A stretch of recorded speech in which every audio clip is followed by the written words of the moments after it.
ఉంటుంది. అది వారసత్వంగా వస్తుంది. ఒక్కోసారి కొన్ని గ్రీన్ చిల్లీ సన్నగా కట్ చేసుకోవాలి.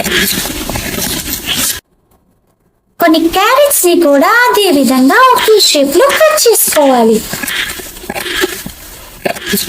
బీన్స్ ని కూడా చాప్ చేయాలి. ఏం చేస్తున్నావురా? అమ్మా, ఒక్కటి చాలు నా ఎగ్స్ తీయడానికి. మొత్తం తీసేసిందిగా.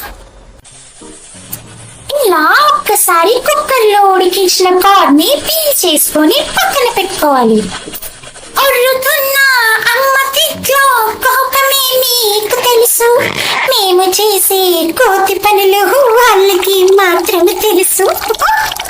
ఒక లోతైన గిన్నె తీసుకొని దాంట్లో వాటర్ వేసుకోండి. బాయిలింగ్ పాయింట్ వచ్చేదాకా వదిలేయండి. అందులో కొద్దిగా సాల్ట్ ని తినంతా